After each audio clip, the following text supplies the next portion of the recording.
সালামু আলাইকুম। তোমরা যারা এসএসসি স্টুডেন্ট আছো, তোমাদের ইংরেজি দ্বিতীয় পত্রের রিটেন পার্টের মধ্যে একটা আইটেম আসে, এটা হচ্ছে তোমার কি ইমেল।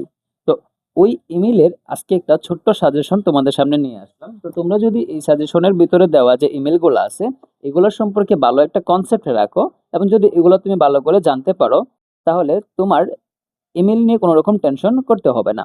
তো এখানে আমি যে ইমেলগুলোর নাম বলবো, তোমার কাজ কি, তুমি এই ইমেলগুলোর ভিতরে তুমি কি কি জিনিস মানে লিখবা, তারপরে ওই রিলেটেড যে ওয়ার্ডস গুলো আছে এগুলো তুমি খুব সুন্দর করে জানা নেওয়ার চেষ্টা করবা। তখন তুমি যে কোনো ইমেল আসুক না কি জন্য ফ্রি হ্যান্ড রাইট খুব সুন্দর করে তুমি করতে পারবা, মানে কি তুমি নিজে থেকে বানাইয়া লিখতে পারবা। তো চলো দেখি কোন কোন ইমেল আমরা লিখলাম।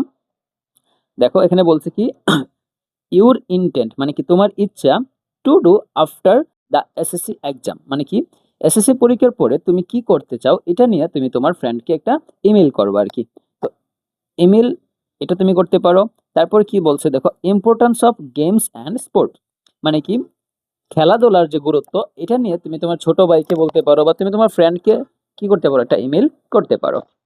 তারপর দেখো, inviting to attend your birthday party, মানে তুমি একটা জন্মদিনের অনুষ্ঠান করতেছো এবং এই অনুষ্ঠানের মধ্যে তোমার বন্ধুকে তুমি উপস্থিত থাকার জন্য একটা কি করতেছো, নিমন্ত্রণ পত্র দিতেছো বা কি করতেছো, তুমি ইনভাইট করতেছো। তো এটার জন্য তুমি এই ইমেলটা পড়তে পারো। এখন খেয়াল করো, আমাদের ইউটিউব চ্যানেলের মধ্যে আমরা কি করছি, এই যে ইমেলটা দেখতেছো না, এই ইমেলটা তুমি কিভাবে লিখবা সুন্দর করে বানায়া, বা ইমেল লেখার যে একটা ফর্মালিটি আছে, এই ফর্মালিটিটা কোন টাইপের হইতে পারে এগুলো আমরা দেখাই দিয়েছি। সো তুমি যদি ক্লাসটা করে নাও তাহলে তুমি এই এই ইমেলটা বা কিভাবে ইমেল লিখতে হয় এবং ফ্রি হ্যান্ড রাইট কিভাবে করতে হয় ইমেলগুলো, এগুলো তুমি কি খুব সুন্দর করে শিখে নিতে পারবা। তো তারপরে কি আছে দেখো তো, ডিসক্রাইবিং কাউজেস, কাউজেস মানে কি কারণ, তুমি কারণ বর্ণনা করবা এবং ইফেক্টস বর্ণনা করবা, মানে কি প্রভাব কিসের, রোড অ্যাক্সিডেন্ট ইন বাংলাদেশ, বাংলাদেশের যে রাস্তায় যে দুর্ঘটনাগুলো হইতেছে বা সড়ক দুর্ঘটনা, এগুলোর কারণ এবং ইফেক্টস নিয়ে তুমি তোমার বন্ধুর কাছে একটা মেইল করবা। তো এখন তুমি যে মেইল করবা, এই যে কারণগুলা, এই কারণগুলো সম্পর্কে তো তোমার জানতে হবে তাই না? তাহলে এই ইমেলগুলো সম্পর্কে একটা হালকা বাংলা কনসেপ্ট তোমার রাখতে হবে এবং ওই বাংলা কনসেপ্ট দিয়ে রাখবা। তুমি যদি ইংরেজিতে বানায় লেখো, সাপোজ তুমি বানায় লিখবে, তাহলে ওই বাংলা যে কনসেপ্টটা আছে এটা সম্পর্কে যে শব্দার্থগুলো আছে এগুলোর ইংরেজি ওয়ার্ড কি তোমার জানা দরকার না? হ্যাঁ, অবশ্যই তোমার জানা দরকার। সো তুমি কি করবা, এই ওয়ার্ডগুলা একটু নিজের মতো করে নোট ভিত্তিক ভাবে শিখে নেওয়ার চেষ্টা করবা। তো তারপর কি বলছে, progress of your study, suppose তুমি তোমার পড়ালেখার যে উন্নতি কতটুকু হইতেছে এটা নিয়ে তুমি তোমার বাবা কিংবা মা কিংবা তোমার বড় ভাই কিংবা বোনের কাছে কি করতে পারো, তুমি একটা এই উন্নতি নিয়ে, পড়ালেখার কিরকম উন্নতি হচ্ছে এটা নিয়ে তুমি ইমেল করতে পারো। তো এটা আসার সম্ভাবনা আছে। তারপর এভয়েড ইভিল কোম্পানি, তুমি তোমার ছোট ভাইকে সাপোজ তুমি একটা কি করলা, এই ইমেল করলা যে খারাপ সঙ্গ ত্যাগ করার জন্য একটা পরামর্শ দিয়ে একটা ইমেল করলাম, ওই ইমেলটাও গুরুত্বপূর্ণ। তারপরে হচ্ছে suggesting two cut a good figure in exam, মানে এ গুড ফিগার মানে কি এটা ভালো নাম্বার অর্জন করা পরীক্ষা হলের মধ্যে বা পরীক্ষার মধ্যে। সো এটার জন্য তুমি সাজেস্ট করে বা তুমি কি সাজেশন দিয়ে তুমি তোমার বন্ধুর কাছে একটা পত্র লিখতে পারো, ইয়া ইমেল লিখতে পারো, কিংবা তুমি তোমার ছোট ভাইয়ের কাছে, কিংবা তোমার কোন একটা বন্ধু বা কি বলে এটাকে, যে তোমার তোমার বন্ধু বা ছোট ভাই যাই হোক, সে যদি মনে করো পরীক্ষায় ভালো করে, সে ব্রিলিয়ান্ট সাকসেস হয়েছে বা তার একটা ভালো একটা মেধার পরিচয় দিয়েছে, তো এটার জন্য তুমি কি করবা, তাকে কনগ্রাচুলেশন জানিয়ে একটা ইমেল লিখতে পারো। তো ওই যে ইমেলটা, এটাও আমরা কি করলাম, এটারও ফ্রি হ্যান্ড রাইট কিভাবে করবা, এটা আমরা এই চ্যানেলের মধ্যে কি করছি, আমরা এটা সুন্দর করে লিখে দিলাম আর কি, মানে ফ্রি হ্যান্ড রাইটের একটা ক্লাস আপলোড করছি। তারপর তুমি এটা দিতে পারো, the annual prize giving ceremony, মানে তোমার বিদ্যালয়ের মধ্যে যে বার্ষিক ক্রীড়া প্রতিযোগিতা হয় না, এটার পুরস্কার বিতরণী অনুষ্ঠানের বর্ণনা দিয়ে তুমি একটা ইমেল লিখতে পারো। তারপরে invitation to join A picnic, suppose তুমি কোথাও পিকনিকে যাচ্ছ, তো তুমি তোমার একটা ফ্রেন্ডকে কি করবা, জয়েন করার জন্য আমন্ত্রণ করলা, এই রিলেটেড একটা ইমেল আসতে পারে।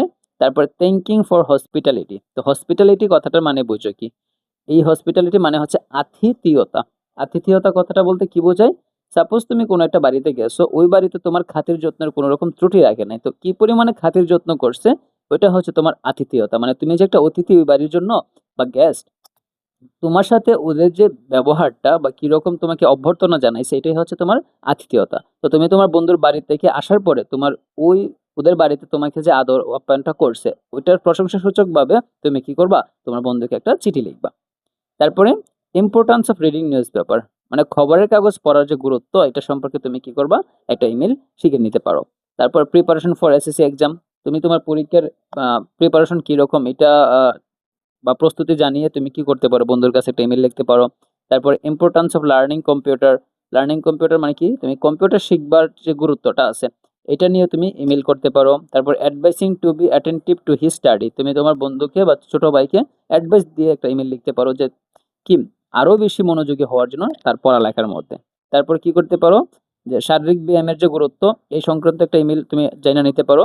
বা about your hostel, about your হোস্টেলটা মানে কি, মনে করো তুমি একটা কলেজ হোস্টেলের মধ্যে থাকো কিংবা স্কুল হোস্টেলের মধ্যে থাকো, তো তুমি তোমার যে লাইফস্টাইল আছে বা তোমার কোনো রকম অসুবিধা সুবিধা হচ্ছে কিনা এটা নিয়ে তোমার মা বাবারা কি থাকে, এটা উদ্বিগ্ন থাকে আর কি। হ্যাঁ, তো ওই জন্য তুমি কি করবা, তোমার হোস্টেলের যে টোটাল ব্যবস্থাটা, হ্যাঁ, বা তোমার সুবিধা অসুবিধা সবগুলার বর্ণনা দিয়ে তুমি তোমার আম্মু কিংবা আব্বুর কাছে ওই ইমেলটা করতে পারো। তাহলে এখানে যে 17টা ইমেল দেখতেছো না, ওই ইমেলগুলো সম্পর্কে তুমি যদি ভালো একটা কনসেপ্ট রাখো এবং এটার বাংলা রিলেটেড যে ওয়ার্ডগুলা এগুলার ইংরেজি অর্থগুলো তুমি যদি জানা রাখো, তাহলে যে কোনো ইমেল আসুক না কি জন্য তুমি কি করতে পারবা, অনায়াসে বানাইয়া লিখতে পারবা।